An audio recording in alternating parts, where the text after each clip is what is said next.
Assalamualaikum warahmatullahi wabarakatuh. Saudara, kembali lagi berjumpa dalam Sapa Kalsel, dan di pagi hari ini kita akan menyoroti mengenai keberadaan dan perkembangan UMKM dalam menunjang sektor ketenagakerjaan di Kota Banjarmasin.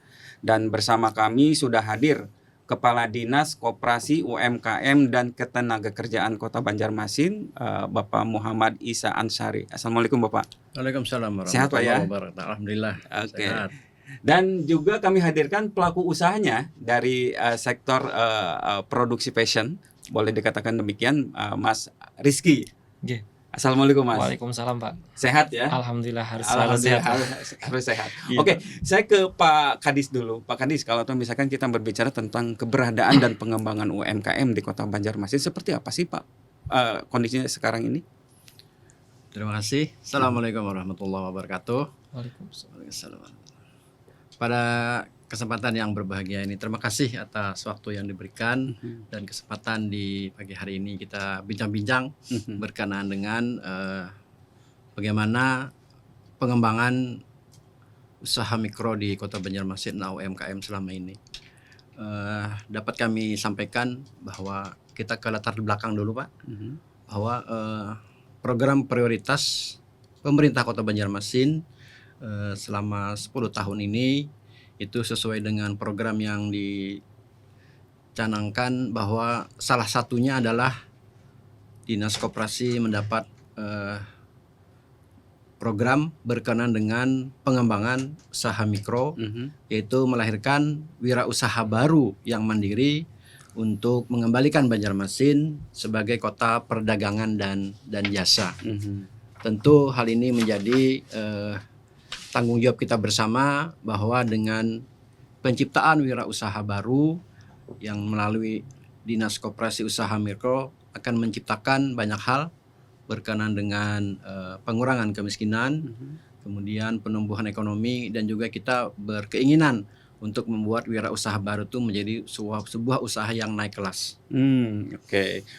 Jadi program prioritas ini sudah mendapat dukungan dari berbagai pihak, khususnya dari akademisi juga, dari media massa juga, kemudian dari pihak perbankan, sehingga keinginan kita untuk jalan bersama dan sama-sama menjalankan wirausaha ini dapat berjalan sebagaimana mestinya. Oke. Pertumbuhannya gimana Pak UMKM ini?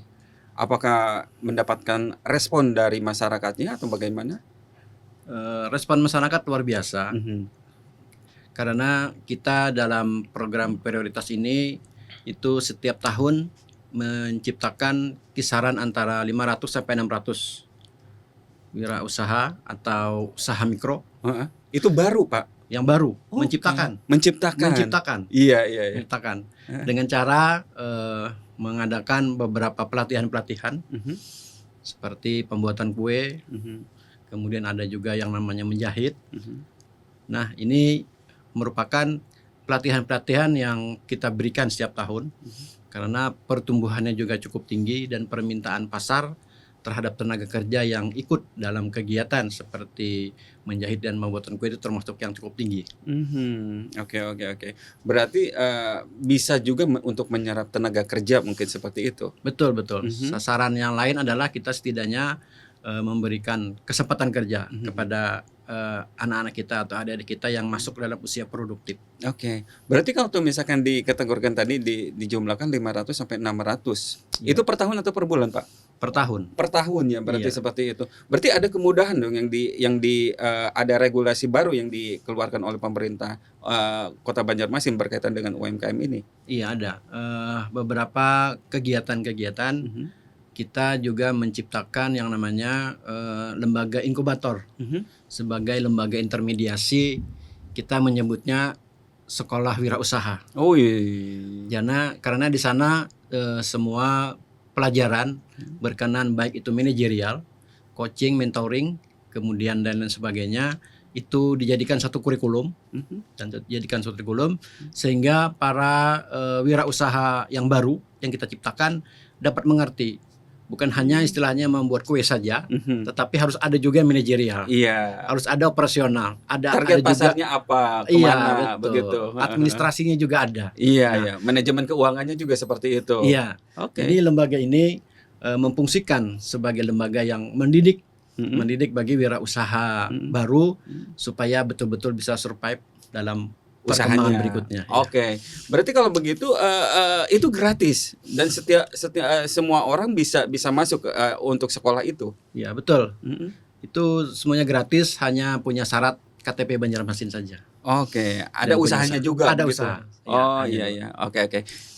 Ke Mas Rizky. Baik, Pak. Mas Rizky, kalau misalkan tadi yang disampaikan oleh Pak Kadis bahwa ada sekolah yang bisa diikuti oleh para pelaku usaha seperti itu, juga ada kemudahan di dalam perizinan, misalkan seperti itu. Apa yang dirasakan oleh Mas Rizky berkaitan dengan hal ini? Oke, baik Pak. Mm. Terkait yang kemudahan dalam UMKM itu sendiri, kita merasakan seperti perizinan sih Pak. Karena kan kita UMKM perlu naik kelas Pak ya. Ya. Otomatis kita perlu membuat semacam nomor induk berusaha dan lain sebagainya itu. Nah, saat ini saya pribadi sendiri sebagai pelaku UMKM itu merasa sangat mudah Pak. Oke. Karena kita bisa ngurusnya nggak perlu ke kantor lagi Pak. Oke. Online sekarang untuk Online. NEB itu udah bisa lewat online. Kemudian kita juga si UMKM nih, meskipun kita sendiri sekarang pemerintah mendorong agar profesional Pak. Dalam artian kita bisa mendirikan PT Pak, PT perorangan. Perseorangan. Iya, PT Perseorangan. perseorangan yang dimana itu dimiliki oleh cuma satu orang Pak. Oke. Nah itu kan secara nilai kelas UMKM itu akan meningkat Pak, dan itu dimudahkan oleh pemerintah. seperti itu. Oke, mungkin secara administrasi emang seperti itu bisa meningkat. Terus bagaimana untuk meningkatkan produktivitasnya? Apakah itu berpengaruh juga? Kalau dari pelatihan itu akan sangat berpengaruh Pak. Saya pernah juga mengikuti pelatihan peningkatan produktivitas dari Dinas UMKM dan Koperasi seperti itu Pak. Dan tadi benar yang Bapak bilang, ada program kawal inkubator namanya Pak ya. Nah itu sangat bermanfaat bagi UMKM yang ingin naik kelas Pak. Belajar bagaimana manajemen usahanya, kemudian ya segala macam untuk UMKM naik kelas itu dikasih di sana. Oke. Misal naik kelasnya itu dalam perspektif apa yang gitu seperti itu? Kalau dari kacamata kita sebagai UMKM Pak, kita nih kalau mau dapat orderan yang mungkin lebih besar Pak ya, mungkin dari perusahaan kah, itu kan mereka perlu itu Pak ya, perlu beberapa data. Kemudian administrasinya betul Pak. Kayak NEB kita wajib punya, kemudian NPWP usaha kita wajib punya kayak gitu Pak. Sehingga kita sebagai UMKM pun bisa ikut tender pengadaan. Iya, berarti legalitasnya juga emang harus dipenuhi begitu ya. Betul, seperti Pak. itu. Oke. Pak Kadis emang seperti itu ya, ketika misalkan nih ada perusahaan yang besar, kemudian dia mau mengorder lah istilahnya produknya, misalkan Mas Rizky itu produknya apa Mas? Kaos Pak. Kaos misalkan seperti itu. Emang diindikasikan wah ini berarti emang harus nih gitu pemerintah Kota Banjarmasin untuk memberikan fasilitas yang lebih bisa mendorong lagi UMKM seperti itu. Iya betul. Memang kurikulum atau program yang kita sudah canangkan ini mencakup beberapa sisi, salah satu tadi berkenan dengan manajerial, kemudian administrator, dan kita memang yang namanya naik kelas itu sebenarnya adalah kelas ekspor. Kelas ekspor. Oke, Iya. kita tahan dulu Pak, kelas ekspornya Pak. Kita akan kembali saudara setelah jeda iklan berikut ini.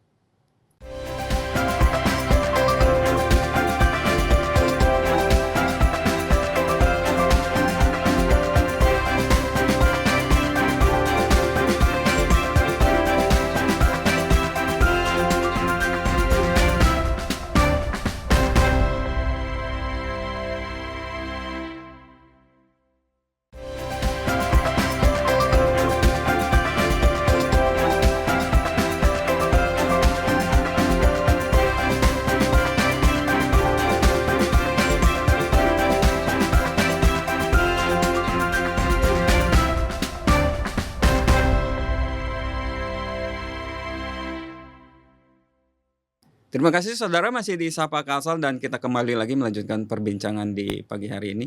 Oke, lanjutkan lagi Pak, apa yang tadi yang dijelaskan sama Bapak berkaitan dengan kemudahan. Jadi kita terus memacu kepada kawan-kawan di usaha mikro ini supaya usahanya lebih bisa berkembang. Dan tujuan kita tadi memang adalah kualitas ekspor yang kita inginkan. Oke. Dengan catatan yang naik kelasnya adalah kualitas ekspor. Mhm. Makanya kita juga dalam hal ini memilih dan memilah beberapa usaha mikro yang betul-betul bisa dikembangkan untuk standar ekspor tersebut. Sampai saat ini kita baru mendapatkan pengusaha yang dari KN Sasirangan yang bisa sampai ke luar negeri kita ekspor. Namun kita tidak menutup kemungkinan juga kepada kegiatan-kegiatan usaha mikro yang lain supaya bisa ekspor. Khususnya berkenan dengan kalau KN Sasirangan mungkin model ya, model. Nah, namun usaha-usaha yang lain itu mungkin kemasannya, kemasan produk packagingnya ya Pak packagingnya, ya. iya. Oke, Nah, oke. itu ada Karena itu beberapa penting juga ya Pak ya. sangat penting Pak. Sangat penting. Oke. Pandangan pertama menentukan keputusannya Pak. Kalau kemasannya bagus biasanya orang akan lebih tertarik. Oke. Iya, betul. Setelah memegang untuk membeli kan. Oke. Dan jadi, itu juga di menjadi bagian kurikulum sekolah tadi. Iya betul. Oke. Itu merupakan bagian. Jadi semua permasalahan-permasalahan itu coba kita akomodir supaya semua UMKM ini bisa mengetahui dari produk ini bahwa ini bisa terus dikembangkan. Oke, kalau untuk Mas Rizky, kalau untuk jumlah, boleh dikatakan jumlah produksi untuk kaosnya itu sendiri, apakah setiap bulannya itu mengalami peningkatan atau bagaimana? Baik Pak, untuk kami sendiri kalau saya kan kaos itu jasa Pak ya. Iya, betul. Dalam artian kaosnya kita sablon. Aha. Nah, jadi kita lebih jual jasa sablonnya sih Pak. Nah, kalau sablon ini kan berdasarkan event sih Pak. Oke. Nah, fluktuatif sih Pak. Kadang naik, kadang turun. Tapi kalau bulan-bulan event itu alhamdulillah kita orderan selalu meningkat Pak. Oke. Bulan kemarin Agustus Pak, 17-an alhamdulillah kita orderan melimpah Pak. Oh iya. Nah, itu karena kita kan by moment nih Pak. Iya betul. Iya, by moment. Iya oke. Tapi kan kalau misalkan sekarang ini dalam 2 tahun terakhir itu saya menyimak bahwa di Kota Banjarmasin itu banyak event, berarti berpengaruh juga ya? Betul Pak, karena kan sekarang udah COVID udah berakhir Betul. juga kan Pak. Event-event dari perusahaan sendiri kayak family gathering Pak. Nah itu udah mulai jalan lagi Pak. Nah, dan itu berimpact kepada kita. Artinya permintaan akan semakin banyak, apalagi kan di Banjarmasin sendiri banyak perusahaan-perusahaan besar juga kan Pak yang pasti akan melakukan acara catering untuk utamanya itu Pak. Nah itu pasti akan berimpact kepada kita Pak. Oke. Itu bagaimana cara mempertahankan kepercayaan konsumen kan, karena itu tidak mudah ya seperti itu. Betul Pak. Dari Mas Rizky seperti apa? Kalau kita biasanya sih dari ini sih Pak, dari apa namanya, relasi-relasi dulu Pak untuk nyari orderan itu. Nah, kita jaga relasi, kita kualitas kita pertahankan dengan harga yang masuk lah kayak gitu Pak. Untuk supaya orang repeat order tuh kita biasanya kalau kan simpan kontaknya nih Pak. Otomatis kan ketika beliau pasang misalkan pimpinan perusahaan A nih Pak pasang status apa kayak gitu, kita kadang komen aja sih Pak, Bapak mudah-mudahan sehat selalu, bangun emosional sih Pak dengan komunikasi emosional. Iya, nanti mereka akan sendiri otomatis akan order lagi ke kita Pak. Oke. Kalau dilihat dari sisi produknya bagaimana? Kalau kita masuknya levelnya medium premium sih Pak. Dalam artian kaos sablon itu kan ada juga yang levelnya yang di bawah Pak ya, dalam artian yang murah.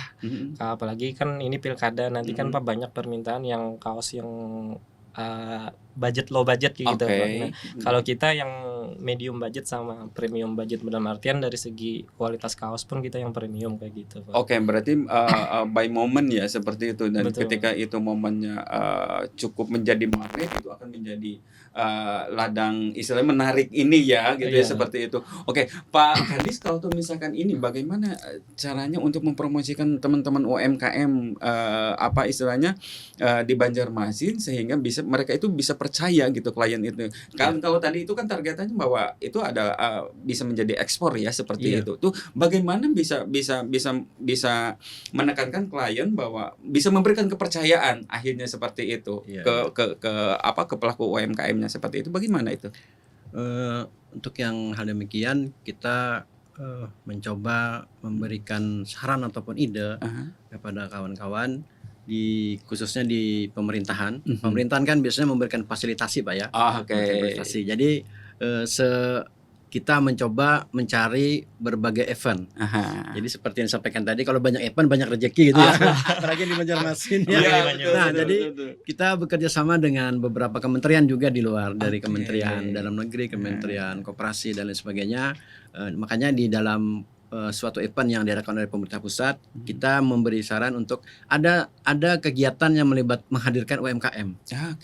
Ada satu pojok misalnya itu harus melibatkan UMKM. Jadi ada beberapa barang yang bisa kita tampilkan bahwa ini adalah produk lokal yang bisa kita pakai. Kita bisa angkat gitu Bisa ya, seperti itu. angkat, Dan itu ya promosinya kan kalau misalkan produk-produk UMKM salah satunya mungkin melalui itu ya, seperti betul, itu. melalui event tersebut.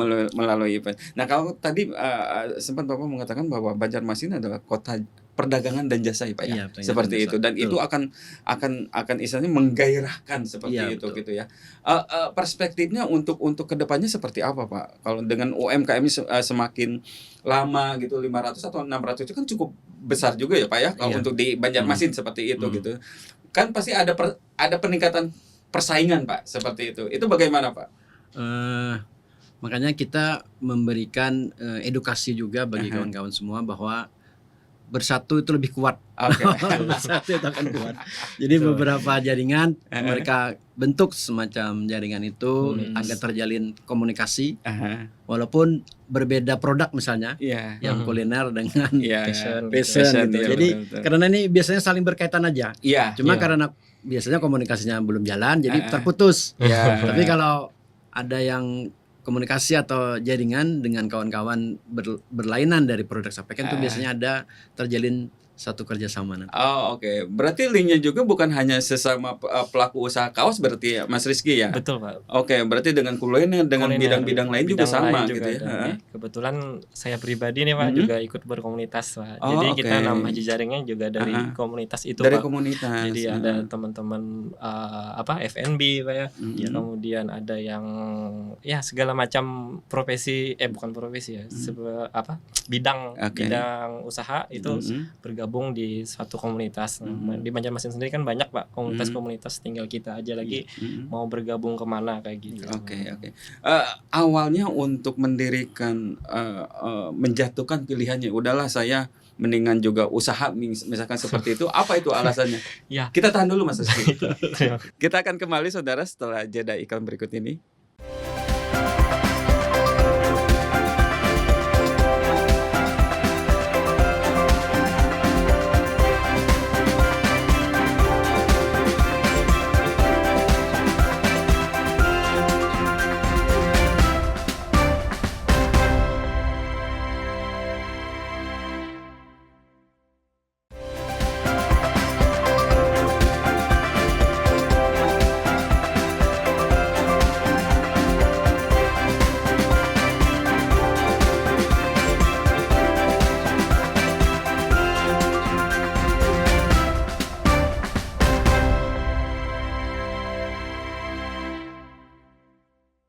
Terima kasih saudara, masih di Sapa Kalsel dan kita masih dengan Pak Kepala Dinas Koperasi UMKM dan Ketenagakerjaan Kota Banjarmasin dan juga pelaku UMKM.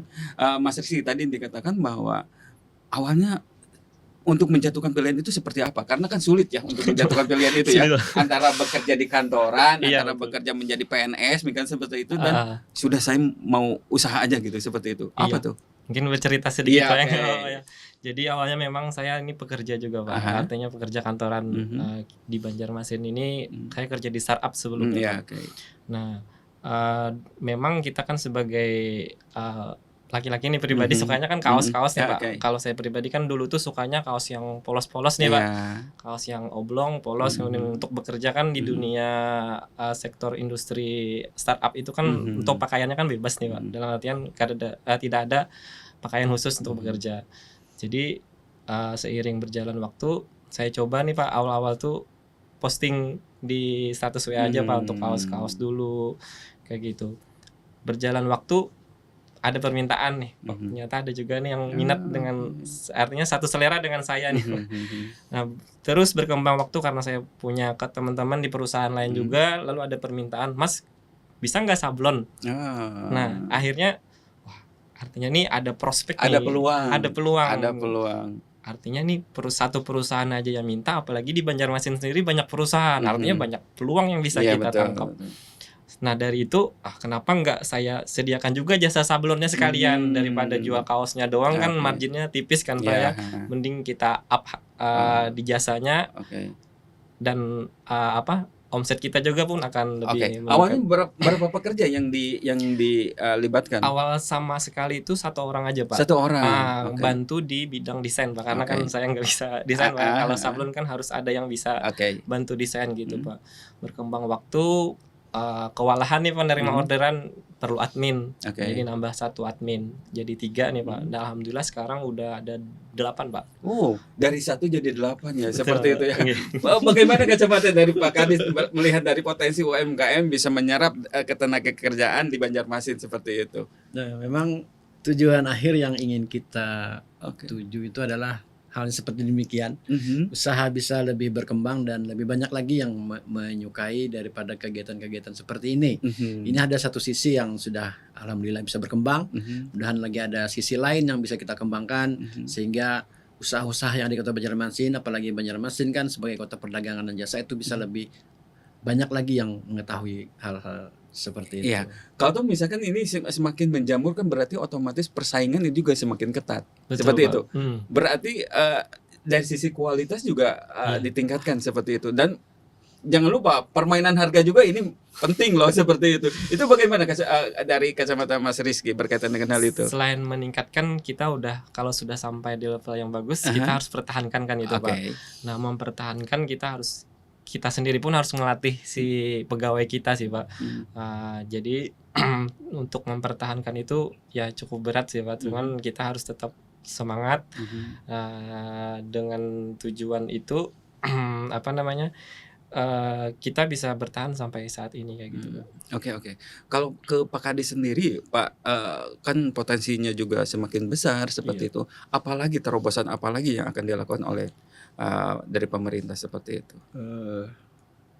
Terobosan yang ingin kami berikan ini misalnya pada aspek manajerial, aspek administrator sudah terjawab dengan adanya kawal inkubator. Kemudian pada sisi permodalan, siapa tahu satu usaha yang digeluti itu memerlukan permodalan.